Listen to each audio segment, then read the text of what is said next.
and 7 Spanish angels took another angel home. Hey, I'm Willie Nelson, and you're watching HempRock TV.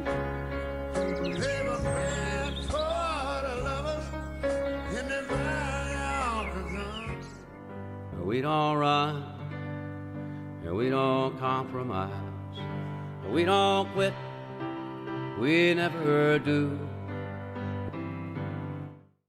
Hello again, neighbors. How y'all doing? I am Master Sergeant Tony Vance, the voice of Freedom's Voice. And tonight, let's talk about the let 'em eat cake moment of the 21st century. When the Republicans passed that big Trump tax cut, right? They dragged out that old saw about trickle-down economics and how you got to give money to wealthy people and they'll invest it, blah, blah, blah, to try and justify it. Now, the cuts for the wealthy were permanent. The cuts for guys like you and me were temporary. Expire, I think, in 5 years. And when asked about this tax cut and how it might affect people, Senator Grassley said, and I quote, "I think not having the estate tax recognizes that people are investing as opposed to those that are just spending every darn penny they have, whether it's on booze or women or movies." So there you go. If you're not a business owner or a corporate owner or a bigwig, and you're just a regular working guy, you can't be trusted with money because you'll just spend it on booze or movies or whatever. Forget about Senator Grassley's comments being an insult to hardworking Americans. It also shows a lack of knowledge about basic economics. It also shows the dark heart of the Republican Party. This is the third time they pulled off this theft with this huge tax cut, where they transfer trillions of dollars of the country's wealth to their wealthy donors and whatnot, and set it up so the bill is put on the government credit card.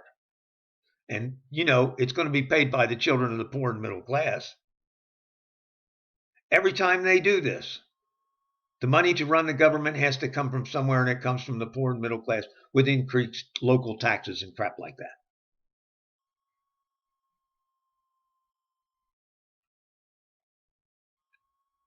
You pay for it. I pay for it.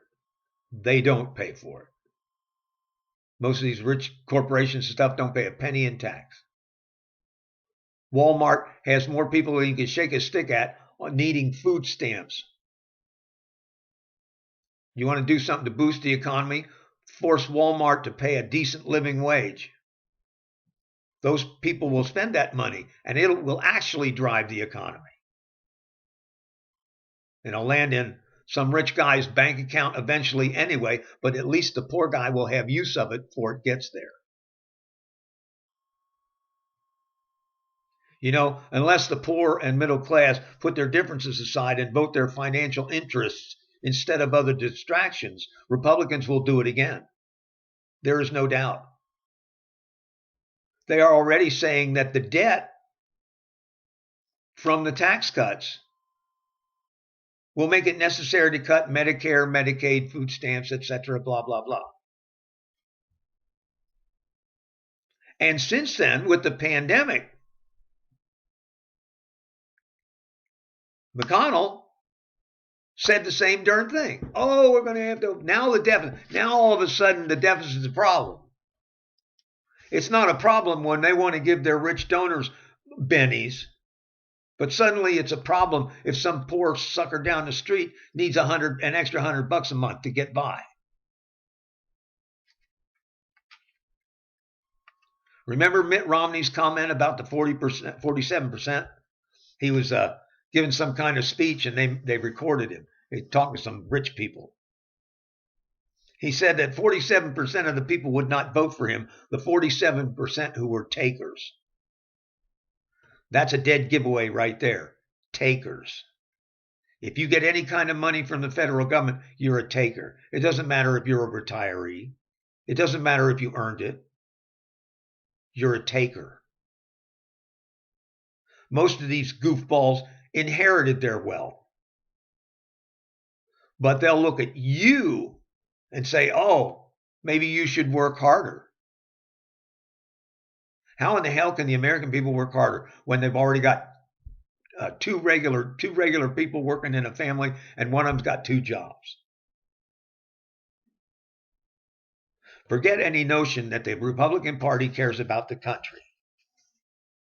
They don't. They only care about how much of the country's wealth they can stir their way and how long they can stay in power as a minority, because they are a minority. This last election, almost 8 million people, more people voted for the Democrats than they did for the Republicans.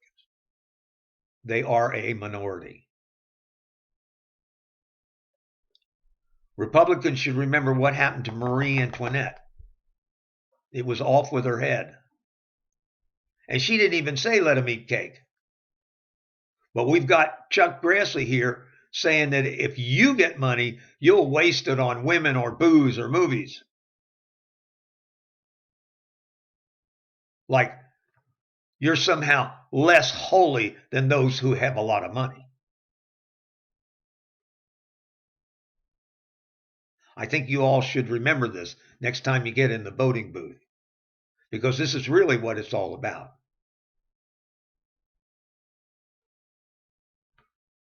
Vote your wallet. Vote for the people who want to do good for you.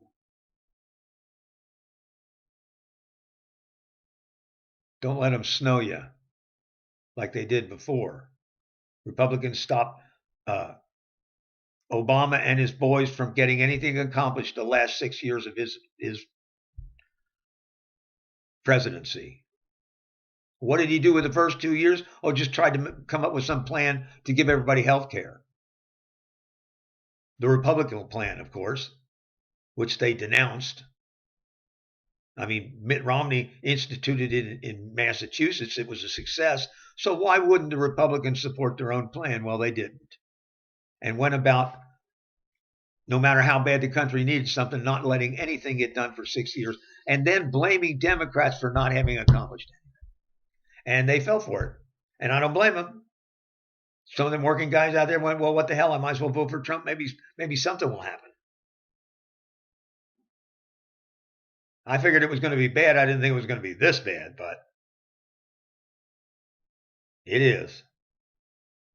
But y'all need to remember this when you get in the voting booth. Vote your wallet. Vote for what's best for the country. Vote for a return to sound economic policy.